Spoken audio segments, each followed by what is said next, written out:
My sister said I'd never amount to anything until I found evidence that cleared her of murder.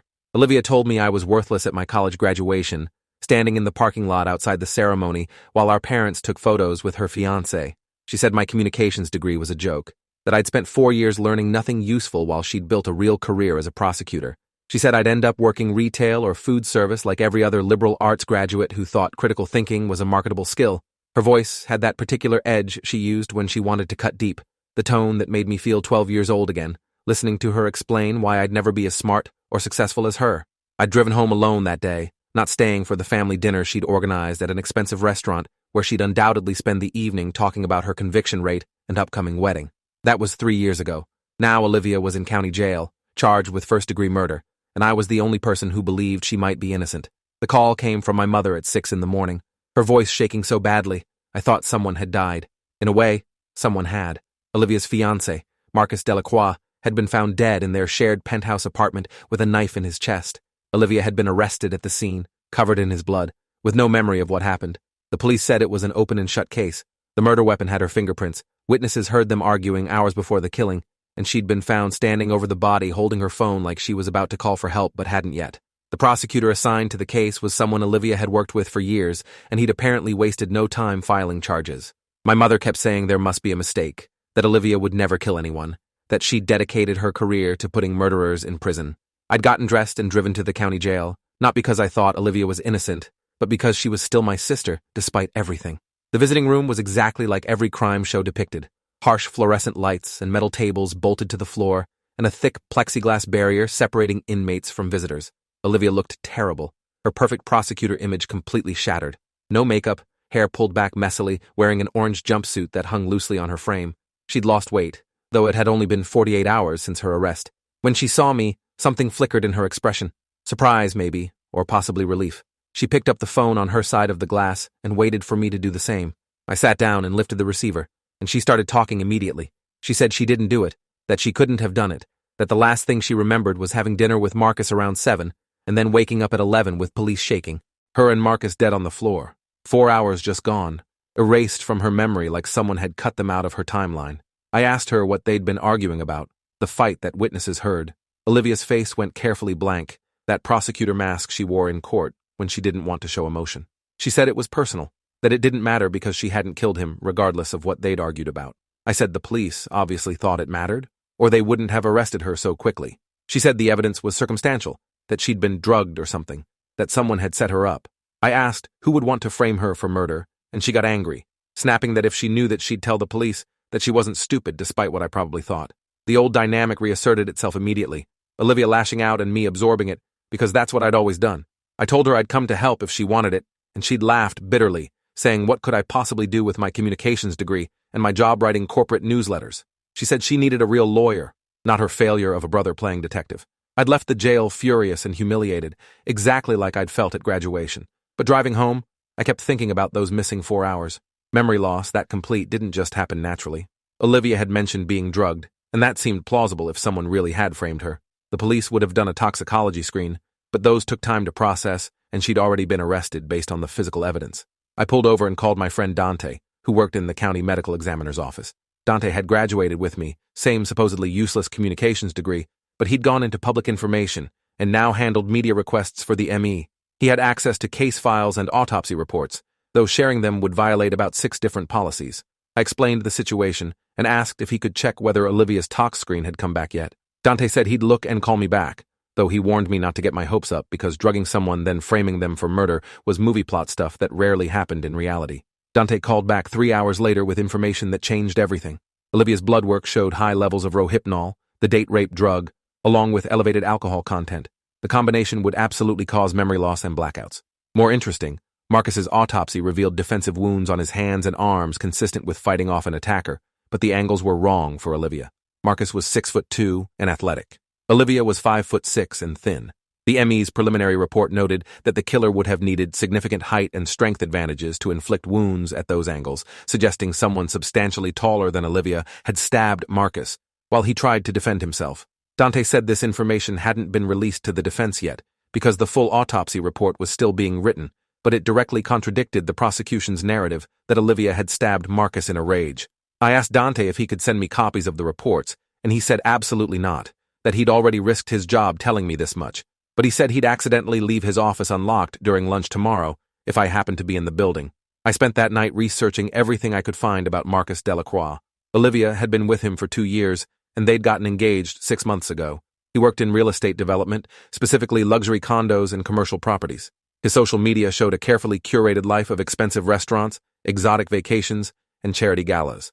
But digging deeper into property records and business filings revealed something interesting. Marcus's development company had been struggling financially for the past year. Several projects had fallen through, investors had pulled funding, and he'd taken out substantial personal loans secured against properties he didn't fully own yet. He was hemorrhaging money and facing potential bankruptcy. I found a lawsuit filed 3 months ago by a group of investors claiming Marcus had misrepresented the value of a commercial property, essentially accusing him of fraud. The case was still pending, but the investors were seeking $10 million in damages. The next morning, I walked into the medical examiner's building wearing a visitor badge and carrying a folder to look official. Dante's office was on the 3rd floor, and when I tried the door at exactly noon, it swung open. His computer was locked, but he'd left several file folders on his desk, clearly marked with case numbers. I photographed every page of the Marcus Delacroix autopsy report and Olivia's toxicology screen, working quickly because anyone could walk in. The autopsy photos were gruesome, Marcus's chest torn open by multiple stab wounds, but I forced myself to examine them carefully. The medical examiner had noted that the primary fatal wound was angled downward, suggesting the attacker was significantly taller than the victim. There were also fibers under Marcus's fingernails that had been sent to the lab for analysis. I photographed the evidence log showing those fibers, then put everything back exactly as I'd found it, and left the building. Walking to my car, I called Olivia's public defender, an exhausted-looking woman named Regina Price, who'd barely spoken to Olivia since being assigned the case. Regina sounded surprised to hear from me, probably because family members rarely called public defenders directly. I told her about the autopsy findings and the height discrepancy. She said she'd been assigned this case yesterday and hadn't received discovery materials yet, that the prosecution was probably slow-walking evidence to disadvantage the defense. I said that was exactly why I was calling, that the autopsy report proved Olivia couldn't have physically killed Marcus based on wound angles. Regina asked how I'd obtained this information, and I said a source in the ME's office. She was quiet for a moment, then said she couldn't use evidence I'd obtained illegally or through unauthorized channels. I said I wasn't asking her to use my evidence, just suggesting she request the full autopsy report through proper discovery channels and examine the wound angles herself. Regina said she'd file a motion for expedited discovery and see what the prosecution provided. She asked if I'd found anything else, and I told her about Marcus's financial problems and the investor lawsuit. Regina said financial motive didn't help their case because it actually gave Olivia a reason to want Marcus dead if she'd discovered he'd been lying about his wealth. I spent the afternoon at the county courthouse pulling records on Marcus's business dealings. The investor lawsuit was even worse than the initial filing suggested. Marcus had taken deposits for luxury condos that were never built, using that money to pay off debts from previous failed projects. It was a classic Ponzi scheme structure, robbing Peter to pay Paul until everything collapsed. The lead investor suing him was a developer named Vincent Corey, who'd put $2 million into a project that Marcus had promised would triple their investment. Instead, Marcus had apparently diverted funds to cover personal expenses and other business debts. The lawsuit included exhibits showing fraudulent financial statements and falsified construction contracts. Looking at the filing dates, the case had been heading to trial next month, and Marcus's deposition had been scheduled for this week. He would have been forced under oath to explain where millions of dollars had gone. That seemed like a significant motive for someone to want Marcus dead before he could testify. I called Regina back with this information, and she actually sounded interested. She said financial fraud created alternative suspects, people who had strong motives to kill Marcus that had nothing to do with Olivia. I asked if the police had investigated any of Marcus's business associates, and Regina laughed bitterly, saying the police had spent approximately 4 hours on this investigation before arresting Olivia. She said they had a prosecutor covered in blood standing over a body with the murder weapon in the apartment she shared with the victim. From their perspective, this was the easiest case they'd work all year. Why investigate further when the obvious suspect had already been gift-wrapped for them? I said that was lazy police work, and Regina said that was American criminal justice, that public defenders saw this constantly, but rarely had resources to properly investigate alternative theories. She said her caseload was 63 active clients, and she was expected to prepare for trial on each one while making about $40,000 a year. The system wasn't designed for justice. It was designed for processing cases quickly and cheaply. That night I drove to the penthouse where Marcus had been killed. The building was one of his own developments, a luxury high-rise with a doorman and security cameras and a lobby that looked like a hotel. The doorman recognized me from photos with Olivia and offered condolences, assuming I was there to collect her belongings. I said I was just checking on the apartment, and he buzzed me up without asking questions. The elevator opened directly into the penthouse, which was still marked with crime scene tape. I ducked under it and walked into a space that looked like it belonged in an architecture magazine. Floor-to-ceiling windows, modern furniture, art that probably cost more than my annual salary. The living room was where Marcus had died, and despite cleanup efforts, I could still see bloodstains on the white carpet. I stood where Olivia said she'd woken up and tried to imagine what had happened during those missing 4 hours. The apartment was immaculate, except for signs of the struggle. A coffee table was knocked over, a lamp broken, cushions from the couch scattered. Marcus had fought hard before dying. I walked through the space looking for anything police might have missed. In the kitchen, I found 2 wine glasses in the sink, both empty. If Olivia had been drugged, the Rohypnol had probably been in her drink. I checked the trash and found an empty wine bottle, an expensive Bordeaux that Marcus apparently favored. The security footage would show who'd been in the apartment that evening, but police had surely already reviewed that. I called Regina and asked if Discovery included building security footage. She said she'd requested it, but hadn't received anything yet. I said I was in the building now and could probably get footage from the security office if she thought it would help. Regina said that would definitely be useful, but warned me not to do anything illegal, because if I got caught, it could compromise the entire defense. The security office was in the basement, a small room with monitors showing various camera feeds throughout the building. The guard on duty was reading a magazine and barely looked up when I walked in. I introduced myself as Marcus's brother-in-law and said I needed to see footage from the night he died because insurance was asking questions. The guard looked sympathetic and said the police had already taken the original footage, but the system kept backups. He pulled up the evening in question, and I watched the lobby camera. At 6:30, Marcus and Olivia entered together, both carrying shopping bags and looking happy. At 7:45, a man arrived and went up to the penthouse. He was tall, well-dressed, probably in his 50s. The guard said that was Vincent Corey, one of Marcus's business partners who visited regularly. I asked how long Corey had stayed, and the guard checked the log, saying he'd left around 8:30, according to the timestamp. That was during Olivia's memory blackout. I asked if I could get a copy of the footage, and the guard said technically no, that police had instructed them not to release anything. But then he said it would be a shame if I accidentally saw him transfer files to a USB drive he'd left on the desk, and I might mistakenly pick up that drive thinking it was mine. I thanked him and took the USB drive, understanding I'd just been given a significant gift. In my car, I plugged the drive into my laptop and watched the footage carefully. Vincent Corey arrived at 7:45, used a keycard to access the penthouse elevator, and left at 8:27. But something seemed off about his departure. He was carrying a bag he hadn't arrived with, and his jacket looked bulky like he'd put something under it. More importantly, at 8:15, another figure appeared on the camera in the building's parking garage. The angle wasn't perfect, but it looked like Corey going to his car and returning with the bag. He'd made a trip to his vehicle during the visit, which seemed unusual for a social call. I called Regina and told her about the footage. She said this was exactly the kind of evidence that could create reasonable doubt, showing another person with motive and opportunity had been in the apartment during the relevant time period.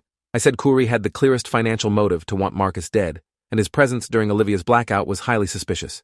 Regina said she'd subpoena Corey as a witness and request his phone records and financial information.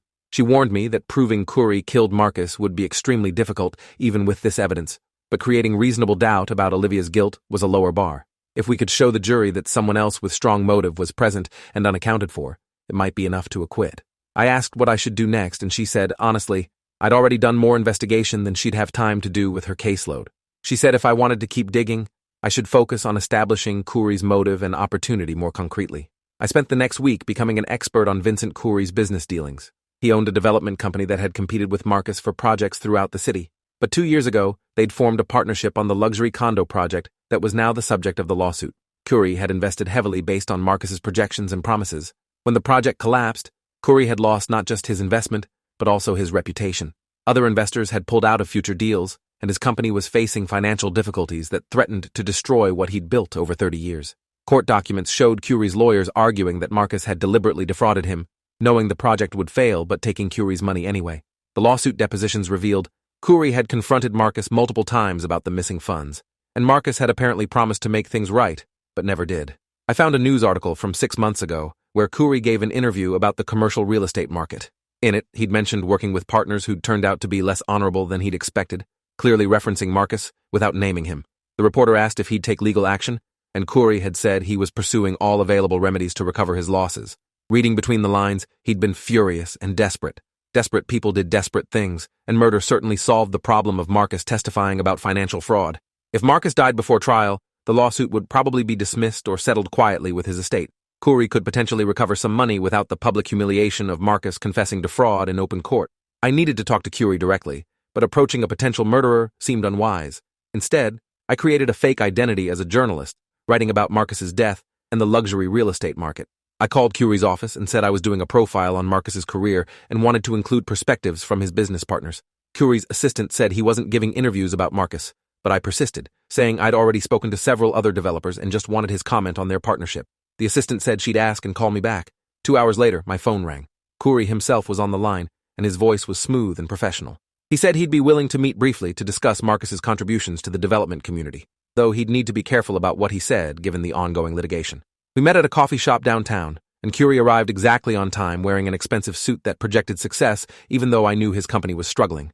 He was tall, probably 6'4", with silver hair and the kind of confident bearing that came from decades of closing deals. We sat at a corner table and I pulled out a notebook to look professional. I started with softball questions about how he'd met Marcus and their initial business relationship. Curie spoke carefully, describing Marcus as talented but ultimately unreliable. He said the development business required trust and integrity, and Marcus had proven he lacked both. I asked about the lawsuit, and Curie's expression hardened. He said he couldn't discuss pending litigation in detail, but he'd been devastated to discover Marcus had misrepresented their project so severely. He'd trusted Marcus with millions of dollars and been repaid with lies. I asked where he'd been the night Marcus died, framing it as a question about his reaction to the news. Curie said he'd actually visited Marcus that evening to discuss the lawsuit one final time before depositions began. He said he'd hoped to convince Marcus to settle, rather than drag everything through public trial. I asked how that conversation had gone, and Curie said it had been frustrating but civil. Marcus had refused to acknowledge any wrongdoing and insisted the project failures were due to market conditions beyond his control. Curie said he'd left around 8:30 feeling angry but resigned to proceeding with litigation. He said he'd driven home and was there when his lawyer called the next morning with news of Marcus's death. I asked if anyone could verify his whereabouts after leaving the penthouse, and Curie said he'd stopped for gas on the way home, probably around 9 Bao, and the receipt would have a timestamp. He pulled out his phone and showed me a photo of the receipt he'd apparently saved for expense tracking. The timestamp showed 9:03 at a gas station 15 minutes from Marcus's building. The timeline was tight, but possible. Curie left the penthouse at 8:27 according to security footage. Marcus was found dead around 11 when Olivia called 911. The medical examiner estimated time of death between 8:30 and 10, based on body temperature and rigor mortis. If Curie had killed Marcus immediately after the cameras showed him leaving, he'd have had time to clean up minimally, get to the gas station by 9 Bao, and establish an alibi. But that required assuming he'd committed murder, cleaned up, and acted completely normally while buying gas all within 30 minutes. It was possible but required significant coldness and planning. I asked Curie if he'd noticed anything unusual when he visited that evening, and he thought for a moment before saying Olivia had seemed unwell. He'd arrived to find her lying on the couch looking pale and disoriented. Marcus had explained she'd been feeling sick and suggested Curie keep the visit brief to let her rest. That detail was crucial because it suggested Olivia had already been drugged when Curie arrived. I thanked Curie for his time and said I'd send him a draft of the article before publication. He handed me his business card and said to call if I had additional questions. Walking to my car, I reviewed everything he'd told me. The story was plausible and mostly aligned with physical evidence, but something felt off about his willingness to meet with a journalist so soon after his business partner's murder. Most people would decline interviews or have lawyers present. Curie had seemed almost eager to share his version of events, which suggested he wanted to control the narrative. I called Dante and asked if the fiber analysis from under Marcus's fingernails had come back yet. Dante said results had been sent to the prosecutor this morning, but he hadn't seen the report. He said he'd try to access it and call me back. Dante called 3 hours later with information that made me pull over. The fibers under Marcus's fingernails were expensive wool suit material, dark navy blue. The lab had identified the specific fabric blend used by a high-end Italian suit manufacturer. More importantly, there was skin under Marcus's nails containing DNA that didn't match Marcus or Olivia. Someone else had been close enough for Marcus to scratch them during the attack, leaving biological evidence that should lead directly to the killer. Dante said the prosecutor had apparently buried this finding because it contradicted their case against Olivia. The DNA was in the system running for matches, but nothing had come back yet. I asked if there was any way to compare the fibers to Curie's clothing, and Dante said not legally, that we'd need a warrant to seize his suits, and that wouldn't happen without the prosecutor pursuing him as a suspect. I said what if we could get a sample another way, and Dante said he didn't want to know what I was planning. I called Regina and told her about the fiber evidence and DNA under Marcus's fingernails.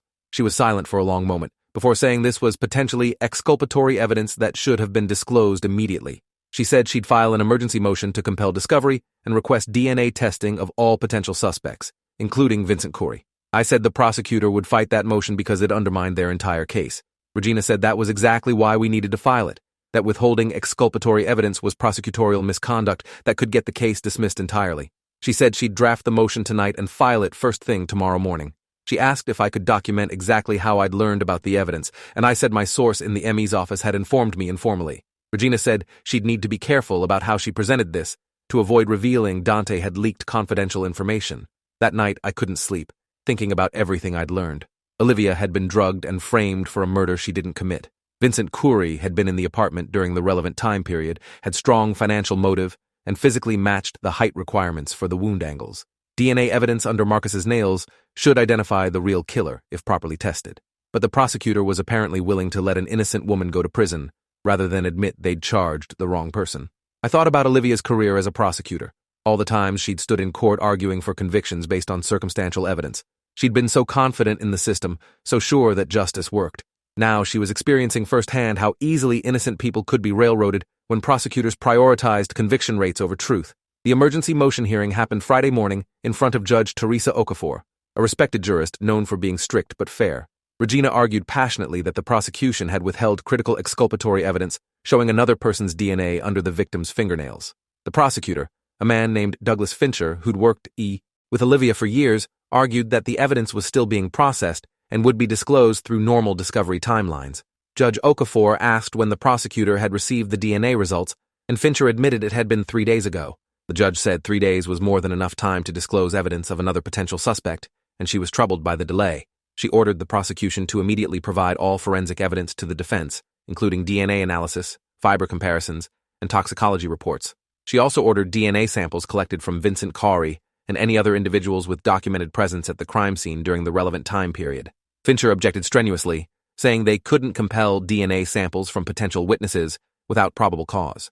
Regina countered that Khoury had been physically present during the time of the murder, had strong financial motive, and his height matched the wound angles, while Olivia's didn't. Judge Okafor said that was sufficient basis to request voluntary DNA submission, and if Khoury refused, the defense could raise questions about why he was unwilling to eliminate himself as a suspect. Fincher looked furious but agreed to contact Khoury's attorney about DNA testing. The hearing ended with Judge Okafor warning the prosecution that she expected full transparency going forward, and any further discovery violations would result in sanctions. Regina and I left the courtroom cautiously optimistic that we'd at least force the system to acknowledge evidence of Olivia's innocence. That afternoon, my phone rang from an unknown number. I answered and heard Vincent Khoury's voice, no longer smooth and professional. He said we needed to talk immediately about the article I was writing. I said I was still working on it and would send him a draft soon. Khoury said he knew I wasn't really a journalist, that he'd checked and found no record of me working for any publication. He said he'd had his lawyer look into my background and discovered I was Olivia Harrington's brother. His voice was cold now, threatening. He said I'd obtained information under false pretenses and interviewed him with fraudulent identity. He said if I published anything based on that interview, he'd sue me for defamation and fraud. I said I was just trying to find out what really happened to Marcus. Khoury said what happened was my sister killed her fiancé in a rage, and now I was desperately trying to blame someone else. He said it was pathetic and wouldn't work. I said I knew he'd been in the apartment when Marcus died, and that he had millions of reasons to want Marcus dead before he testified about their fraudulent dealings. Khoury laughed and said I was guessing based on circumstantial evidence, the same way prosecutors had built their case against Olivia. He said even if he'd been there, which he wasn't denying since security footage proved it, he'd left Marcus alive and Olivia was the only other person in the apartment afterward. I said the wound angles proved someone taller than Olivia had killed Marcus. Khoury said that was interesting speculation, but the prosecutor apparently wasn't convinced since they'd still charged Olivia. He said I should stop interfering in things I didn't understand before I made everything worse for my sister. Then he hung up, leaving me staring at my phone and wondering if I'd just made a terrible mistake by revealing how much I knew. I called Regina immediately and told her about Khoury's threatening call. She said it proved we'd rattled him, which was good because people who were truly innocent didn't usually threaten witnesses. She said Khoury's lawyer had contacted her about the DNA testing, and Khoury was refusing to provide a sample voluntarily. He was claiming harassment and violation of his rights. Regina said that refusal would look terrible in front of a jury, and she'd make sure to emphasize it during trial. She asked if I'd recorded the phone call with Khoury, and I said no, I hadn't thought to. Regina said going forward I should record all interactions because Khoury's threats could be used to establish his consciousness of guilt. I said I was worried I'd endangered myself by confronting a potential murderer. Regina said I probably had and should be careful, maybe stay with friends for a while instead of being alone in my apartment. That night I stayed with Dante, who had a secure building with a doorman. We ordered takeout and I showed him everything I'd found, the security footage, the financial records, the timeline placing Khoury at the scene. Dante said it was compelling circumstantial evidence but probably not enough to convict Khoury even if we could get him charged. He said the prosecutor had built their case around Olivia's presence at the scene and her blood-covered clothing. Overcoming that visual evidence would require absolutely proving someone else killed Marcus, not just creating reasonable doubt. I said reasonable doubt should be enough to acquit Olivia, though. Dante said in theory, yes, but juries were unpredictable, especially when the defendant was a prosecutor who'd put away lots of criminals. Some jurors might see it as poetic justice, even if evidence suggested innocence. I spent the next week trying to find concrete evidence connecting Khoury to the murder. I reviewed his financial records looking for payments to anyone who might have helped him.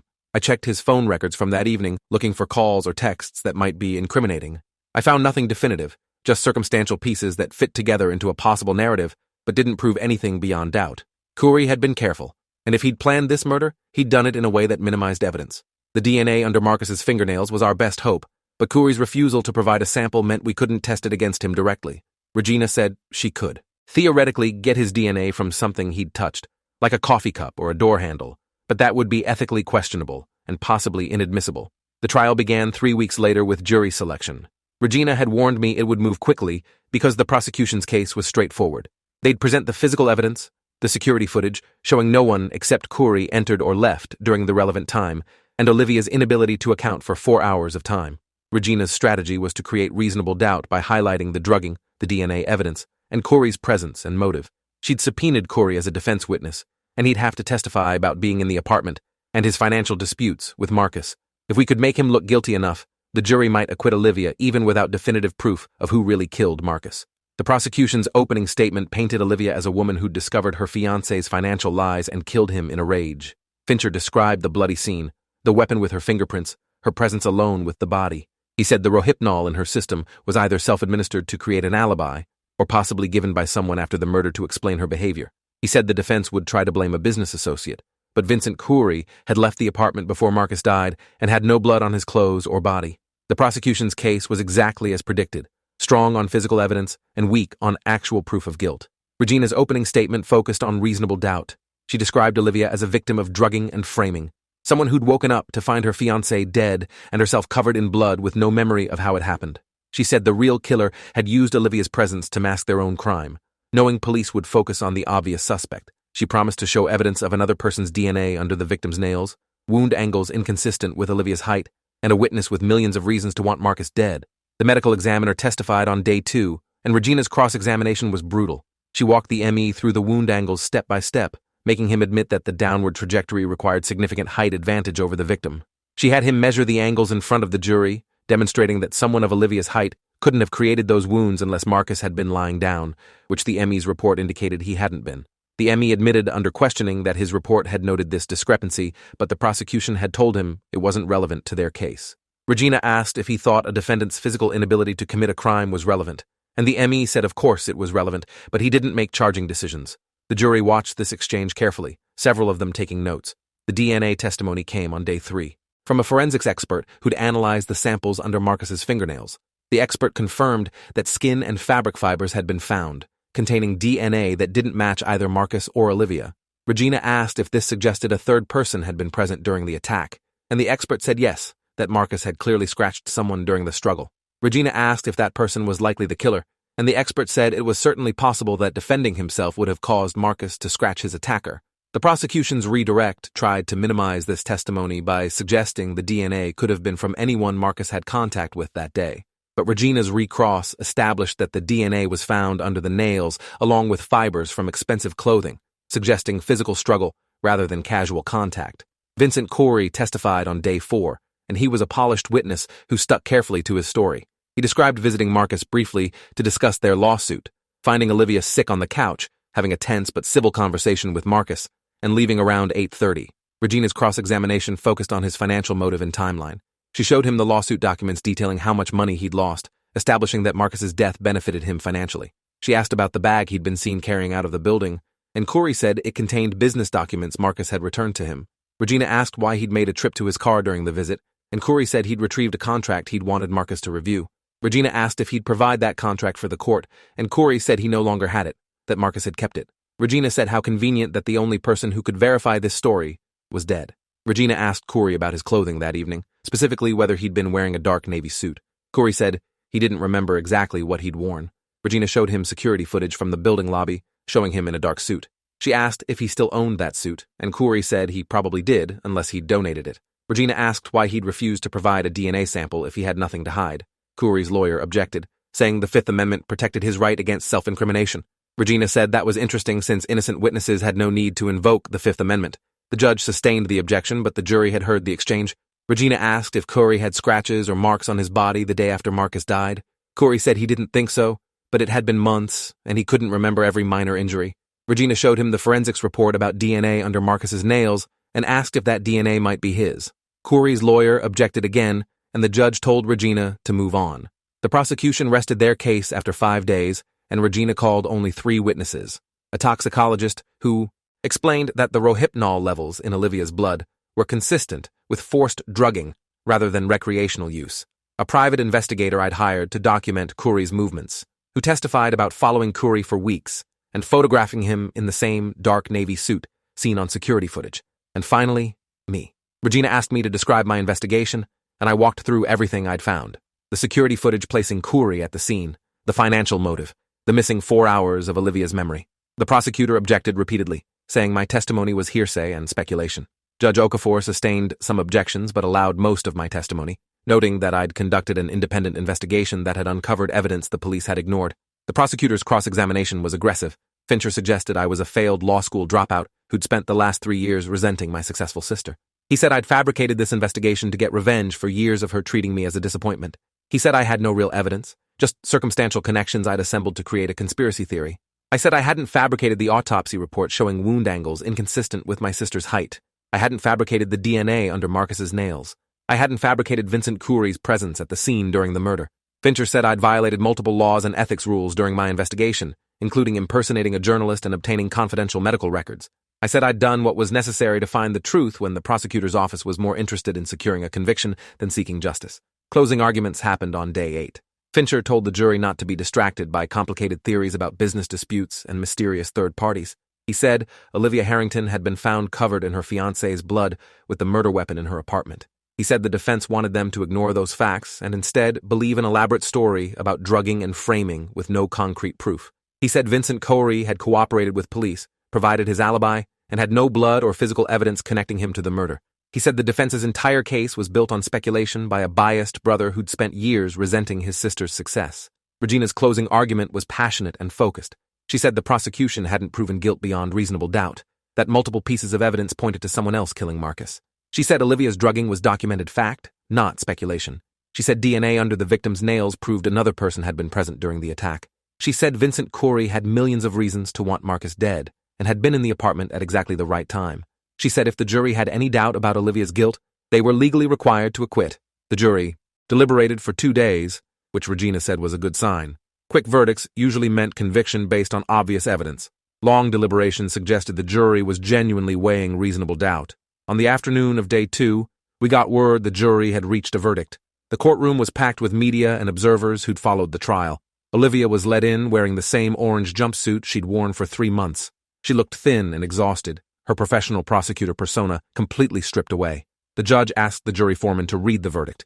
Not guilty on all charges. The courtroom erupted with noise, reporters rushing out to file stories, Olivia collapsing into tears, our mother sobbing in the front row. I sat there feeling relief wash over me so intensely I thought I might pass out. After the verdict, Olivia and I stood outside the courthouse while reporters shouted questions. She turned to me with tears still streaming down her face and said she'd been wrong about me, that I'd accomplished more with my so-called useless degree than she'd done with all her legal training. She said I'd saved her life when the system she'd believed in had been ready to destroy her. I said I'd just done what families should do for each other. She said she knew our relationship had been difficult, that she'd spent years putting me down to make herself feel superior. She said sitting in that cell had made her realize how little any of her achievements mattered when she'd treated the people she loved terribly. She asked if I could forgive her for all the years of contempt, and I said we'd work on it together. Regina came out and told us the prosecutor's office had opened an investigation into Vincent Corey based on evidence from the trial. 2 weeks later, Corey was arrested and charged with Marcus's murder when his DNA matched the sample under the victim's fingernails. He pleaded guilty to manslaughter rather than face trial, admitting he'd killed Marcus in a rage when Marcus refused to pay back the stolen money.